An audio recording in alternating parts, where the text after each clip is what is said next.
Assalamualaikum warahmatullahi wabarakatuh. Selamat pagi anak-anak. Apa kabar kalian semua hari ini? Ibu harap kalian sehat walafiat ya di rumah. Ya, anak-anak, sebelum kita memulai pembelajaran pada hari ini, ayo kita berdoa menurut agama dan keyakinan kita masing-masing. Kalian berdoa di rumah dan saya akan menuntun dari sini. Berdoa dimulai. Baiklah, berdoa selesai anak-anak. Ayo, dipersiapkan alat tulisnya, persiapkan buku pelajarannya, persiapkan buku catatannya. Jadi kalian harus mencatat apa yang Ibu terangkan. Baik, setelah itu Ibu akan mengajak kalian untuk menyanyikan lagu nasionalis, yaitu lagu Garuda Pancasila, agar kalian semangat. Ibu tuntun dari sini ya. 1, 2, 3. Garuda Pancasila, akulah pendukungmu. Ya, Ibu harap kalian ikut nyanyi ya di rumah dan menjadi semangat dalam pembelajaran ini. Baiklah, pasti kalian menunggu kan? Pembelajaran apa sih yang akan Ibu ajarkan? Baiklah, Ibu akan mengajarkan kepada kalian mengenai tema 5, yaitu mengenai pengalamanku, khususnya pengalamanku di sekolah. Ayo, kalian pasti sudah melihat gambar Garuda di belakang kan? Ya, akan Ibu jelaskan. Ya. Itu ada 5 simbol lambang Pancasila dalam Garuda Pancasila. Ini lebih jelasnya sudah Ibu buat. Coba ya. Dari sila pertama, nih, Ibu jelaskan sila pertama itu dilambangkan dengan simbol bintang untuk sila pertama. Lalu pada Pancasila kedua dilambangkan dengan apa anak-anak? Ya, dilambangkan dengan rantai. Lalu untuk Pancasila simbol yang ketiga dilambangkan dengan pohon beringin, dan sila keempat dilambangkan dengan kepala banteng, dan yang terakhir sila kelima dilambangkan dengan padi dan kapas. Oke, baiklah, akan Ibu tempelkan untuk perjelasnya. Pada media pembelajaran yang telah Ibu buat, makna sila pertama yaitu dilambangkan dengan simbol bintang, yaitu ketuhanan yang Maha Esa. Lalu yang kedua kita cari lagi, sesuai tadi Ibu bilang, yang kedua rantai, ya berarti kemanusiaan yang adil dan beradab, yaitu rantai. Lalu sila yang ketiga pohon beringin, persatuan Indonesia. Dan yang keempat yaitu kepala benteng disimbolkan dan maknanya yaitu kerakyatan yang dipimpin oleh hikmat kebijaksanaan dalam permusyawaratan perwakilan. Dan yang terakhir simbol padi dan kapas, yaitu artinya untuk sila kelima keadilan sosial bagi seluruh rakyat Indonesia. Lalu Ibu akan menjelaskan mengenai makna yang ada pada sila keempat, yaitu tentang kepala benteng. Apa tadi? Kerakyatan yang dipimpin oleh hikmat kebijaksanaan dalam permusyawaratan perwakilan. Ibu akan menjelaskan kepada kalian mengenai kegiatan musyawarah dalam pembelajaran musyawarah di pendidikan kewargaan negaraan. Ya, jadi Ibu akan menjelaskan tentang musyawarah. Apa sih Ibu musyawarah itu? Ya anak-anak, musyawarah itu adalah suatu kegiatan untuk mengambil keputusan secara bersama.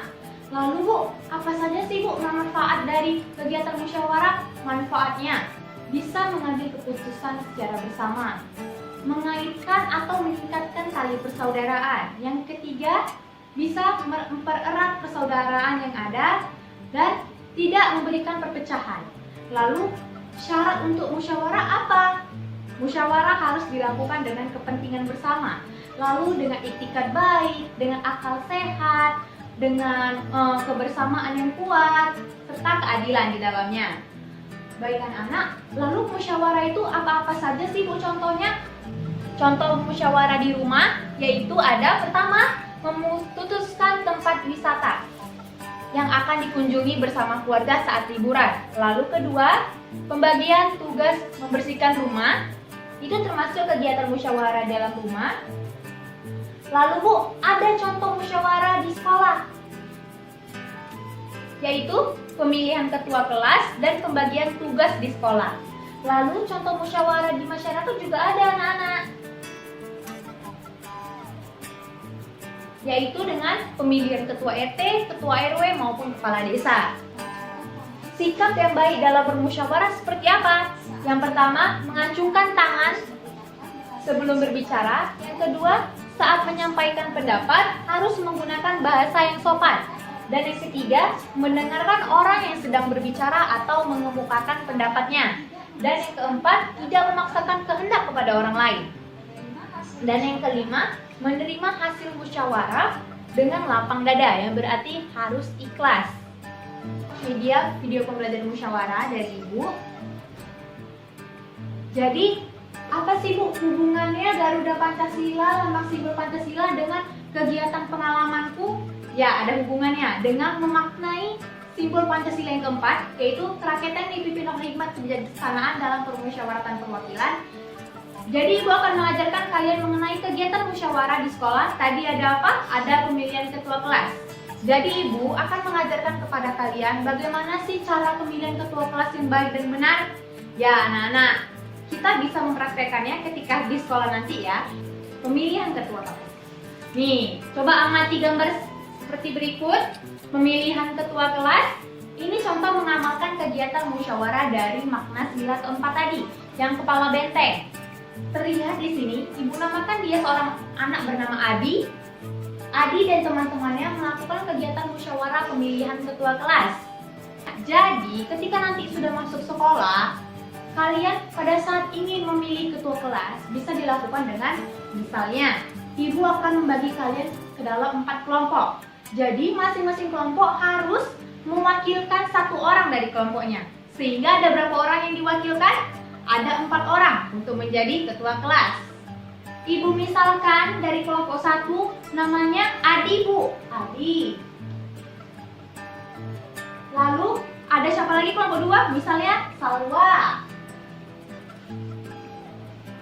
Lalu ada siapa lagi yang ketiga? Ada Budi. Lalu yang keempat, ada lagi perwakilannya siapa? Ya, ada Dani. 35 siswa di kelas kita. Ya, Ibu bagikan kertas 35. Lalu kalian menulis siapa ketua yang akan kalian inginkan menjadi ketua kelas. Ya, kalian tulis 1 orang nama. Setelah itu, Ibu akan menyuruh satu teman kalian, misalnya Dina, untuk mengambil nama-nama yang telah kalian tulis. Dina, satu persatu, mengambil nama yang telah kalian tulis, sudah dilipat, lalu Dina maju ke depan, dan Dina diwakili dengan ada namanya, misalnya Dini. Nah, Dina dan Dini menjadi saksi dalam pemilihan ketua kelas. Dini yang menuliskan, misalnya Dina ngomong, nama Adi Bu.